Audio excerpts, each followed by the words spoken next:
Salut et bienvenue pour ce nouvel épisode de Comics in Motion. Aujourd'hui, il va être question d'un personnage aux griffes tranchantes. Ah, Freddy Krueger. Non. Un personnage rendu célèbre au cinéma par Hugh Jackman. Depuis quand Donald Joe a des griffes? T'es vraiment con ou tu le fais exprès? Je te laisse le choix. Ouais. Parlons plutôt de Wolverine. Alors sortez les griffes.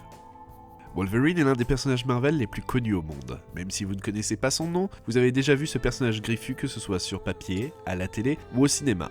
Wolverine, ou Logan de son petit nom, est un mutant, la prochaine étape de l'évolution, ce qui lui confère des pouvoirs tels que des sens aiguisés et un facteur auto-régénérant le rendant quasiment immortel. À ça se rajoutent ses griffes rétractables qui ont depuis été recouvertes comme le reste de son squelette par de l'adamantium, le métal le plus résistant au monde.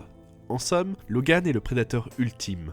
Membre des X-Men, puis plus tard des Vengeurs, il est connu pour sa violence, son aspect anti-héros et sa petite taille. Le scénariste à l'origine de cette histoire consacrée à Wolverine est Mark Millar, que vous connaissez peut-être en tant que créateur de Kick-Ass, de Wanted, de The Secret Service, qui sort bientôt au cinéma. En gros, un mec qui vend toutes ses créations pour des adaptations ciné. Il y a un peu de ça, oui, mais aussi du crossover Civil War ou encore de son travail sur une version alternative des Vengeurs, les Ultimates. Tout comme Logan, il est connu pour être irrévérencieux, pour mettre en avant des scènes déstabilisantes et pour son côté provocateur. Au dessin, on retrouve Steve McNiven, qui a déjà collaboré avec Millar sur Civil War et sur Nemesis, ou encore sur d'autres titres connus comme Marvel Knight 4, consacré aux 4 Fantastiques, Les Gardiens de la Galaxie version Marvel Now, ou plus récemment Uncanny Avenger et Death of Wolverine. Quoi? Wolverine va crever? Mais ça sert plus à rien alors qu'on parle de lui. Oh, si tu savais le nombre de fois qu'un super-héros meurt et revient à la vie dans l'histoire des comics. Dans un monde futuriste, dévasté par les pires criminels, les États-Unis ne sont plus ce qu'ils étaient. Suite à la victoire de l'association des super-vilains, les frontières ont été redéfinies de manière aberrante, et la population dépérit, abandonnée par ces nouveaux dirigeants diaboliques. Quand le concept même de héros n'est plus qu'un vieux souvenir oublié, comme l'espoir et la dignité, qu'adviendra-t-il de l'humanité ? Dans le désert de Californie, une terre désolée contrôlée par le funeste gang de Hulk, Wolverine rêve de vivre en paix auprès de sa femme et de ses enfants. Loin de son existence violente passée au sein des X-Men, Logan n'aspire désormais qu'à une chose, une vie paisible en famille. Mais quand Œil de Faucon lui propose de lui servir de chauffeur pour une traversée des États-Unis qui lui permettrait de payer toutes ses dettes, le mutant n'a pas d'autre choix que d'accepter, au risque de se faire rattraper par ses anciens démons. Wolverine Old Man Logan est paru au sein de la série Wolverine sortie en 2008 aux USA et en 2009 en France. Old Man Logan est une histoire en 8 chapitres, 6 dans les numéros classiques de Wolverine et le final dans un numéro double nommé Wolverine Giant Size Old Man Logan. Old Man Logan fait partie de ces titres hors continuité se déroulant dans un monde alternatif qui ne font pas découvrir les origines d'un personnage, mais qui sont quand même très accessibles pour les nouveaux lecteurs. C'est quoi un monde alternatif?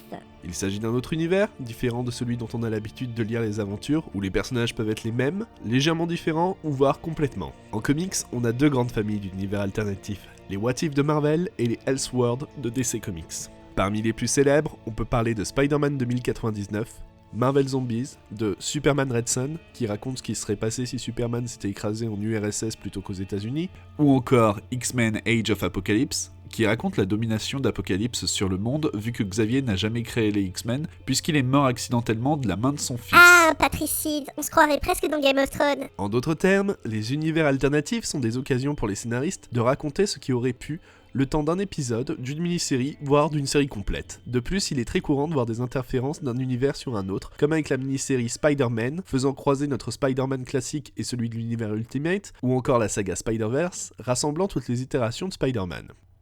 Mais revenons à notre sujet, Wolverine. Ce titre plonge Logan dans une ambiance western post-apocalyptique, qui est l'occasion parfaite pour lui de faire une introspection sur le douloureux secret qui l'a poussé à ne plus jamais sortir ses griffes et à ne plus se faire appeler Wolverine. À travers cette aventure, c'est tout un nouvel univers que Millar construit, en mettant une 50aine d'années dans les dents de nos héros préférés. Avec son pitch de base, Millar annonce la couleur. Chaque super-héros doit avoir au moins une 12aine d'ennemis, et si ces derniers se coordonnaient tous pour attaquer en même temps, sans laisser le temps aux héros de réagir. Voilà grâce à quoi des gens comme Magneto, Fatalis ou encore Crâne Rouge arrivent à éradiquer leurs adversaires et à se partager les États-Unis. Et comme souvent avec Millar, il va falloir s'attendre à pas mal de rebondissements et des morts par légion. Cependant, on peut noter que cette idée d'une alliance d'ennemis n'est pas une première puisque le même scénariste l'avait déjà utilisée dans son Wanted.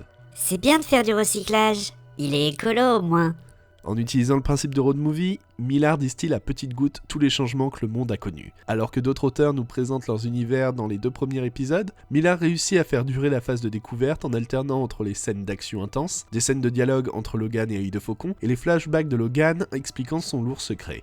Le fait de faire intervenir de nombreux héros connus lui sert aussi à raconter ce qui s'est passé d'un point de vue différent, tout en montrant des héros qui ont cessé de l'être ou qui brillent d'un autre éclat.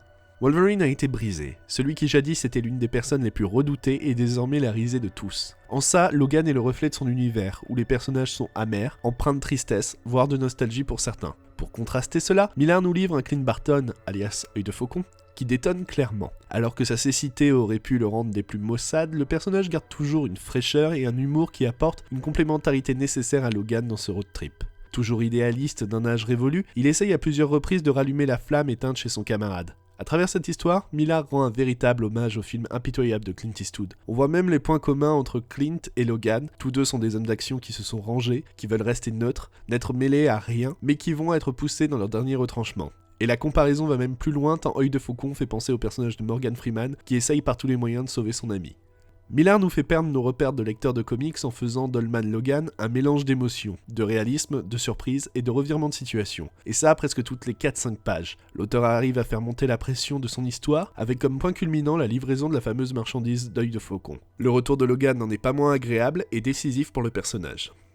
Mac Niven nous offre là une de ses meilleures prestations, alternant entre de grands paysages et des scènes de violence primitives. L'artiste donne à ses planches énormément de détails, dignes des plus grands univers post-apocalyptiques. Mac Niven arrive à rendre les visages des différents protagonistes très expressifs, renforçant le ton mélancolique décrit par Millar. Le dessinateur travaille énormément son jeu d'ombre, ses dégradés, que ce soit dans le ciel ou dans les paysages, et son talent transpire via l'effort tout particulier qu'il apporte au dosage de ces différents éléments afin que chaque planche ait le ton juste. On pourra cependant regretter que les décors soient parfois absents sur plusieurs cases afin de mettre l'accent sur le personnage, et l'on pourra féliciter le travail du coloriste qui arrive à compléter à merveille son travail. En résumé, Old Man Logan est sans conteste la meilleure aventure de Wolverine à ce jour. Avec son univers lugubre où le mal a finalement pris le pas sur le bien, Millar nous offre un monde réaliste et sombre où les failles de chaque personnage sont perceptibles. Avec son complice Mac Niven, il arrive à nous donner une histoire pleine d'émotions, de violences crues et surtout à nous surprendre. En seulement quelques numéros, cet univers prend vie et nous donne envie de découvrir toujours plus. Old Man Logan est pour beaucoup un incontournable du genre, et montre que même les comics de super-héros peuvent être matures et porteurs d'idées. Les plus. La plus grande aventure de Wolverine, un univers riche et crédible, un pitch de départ très intéressant, le duo Logan-Clint Barton qui fonctionne à merveille. Les moins, un peu trop sanglant par moments, à réserver à un public averti, pas d'explication sur le coup de vieux de Logan, une fin ouverte qui a été assez critiquée. Voilà qui conclut cet épisode de Comics in Motion, en espérant vous avoir donné envie de découvrir pourquoi Logan ne sortait plus ses griffes. Je crois que depuis le début tu te trompes, Wolf. Hein. On dit Wolverine. Putain, c'est Wolverine, ok ? Tu vas le rentrer dans ton crâne ? Bon, on se calme.